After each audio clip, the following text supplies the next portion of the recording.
Honneur et fidélité du samedi 16 novembre 2019, l'éditorial du capitaine de frégate Serge Cyril Atonfak Nguemo, chef des divisions de la communication. Il y a de cela 30 ans, ce qu'il avait été convenu d'appeler le vent de l'Est soufflait sur l'Europe à la faveur de l'écroulement du mur de Berlin, point de départ d'une nouvelle reconfiguration des lignes de force dans le monde. L'espoir était fondé de voir s'atténuer et peut-être disparaître les foyers de tension inter- et intra-étatiques, foyers jusqu'à-là suscités, entretenus et justifiés par une farouche opposition entre les principaux courants idéologiques. Ce rêve d'une ère de paix s'est en partie matérialisé, en partie seulement. Nation ne levant plus l'épée contre nation, tel qu'ambitionné par l'Organisation des Nations Unies, mais sans pour autant que les épées ne se transforment en socs de charrue. En effet, la guerre ne s'est point arrêtée, au contraire. Simplement, par le jeu du transfert des compétences, elle se pratique autrement, ses objectifs étant les mêmes. Ainsi, les États ne font plus face à un ennemi dont la nature, le volume et les positions sont connus. L'ennemi n'est plus de la taille d'une compagnie, d'un régiment ou d'une brigade.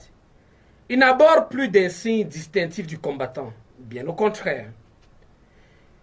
Il prend les couleurs de la foule, il transforme en arme de destruction aveugle les objets du quotidien, il fait de chaque individu une bombe humaine. En dépit de ces proclamations, l'ennemi actuel n'est pas au service des populations. Il n'est que le bras séculier d'intérêts groupusculaires. À la fin de la guerre froide, l'on se serait attendu à la consolidation des frontières étatiques. Que non, ou alors, pas tout à fait. Car cependant que les grandes nations formaient de grands ensembles supranationaux, tout ou presque était mis en œuvre, que dis-je, tout ou presque est mis encore en œuvre aujourd'hui pour balkaniser les États les moins nantis. Cette logique de l'affaiblissement par la partition est de préférence dirigée contre les États à fort potentiel de développement. D'où l'irruption aussi soudaine que violente de velléités séparatistes, d'où l'apparition de puissants groupes terroristes armés et criminels à l'instar de Daesh, Al-Qaïda, Al-Nosra au Proche-Orient, de Al-Shabaab dans la Corne de l'Afrique.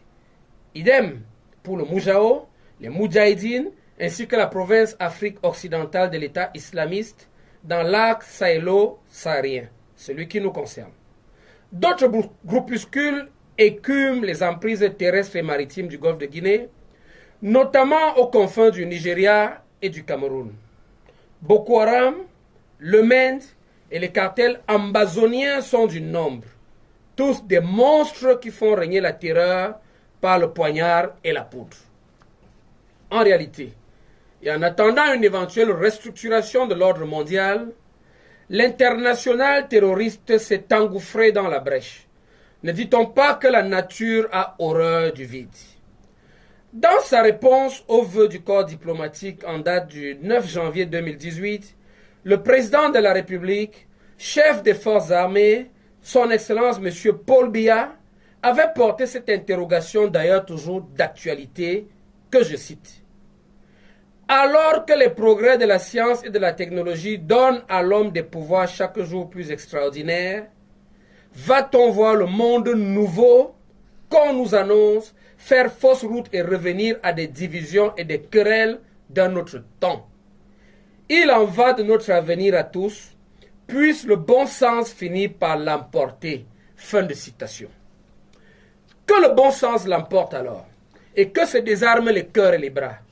Que le bon sens l'emporte, et que les enfants du Cameroun, tous réconciliés, se serrent les coudes pour préserver l'intégrité et assurer l'essor de notre chère patrie, le Cameroun.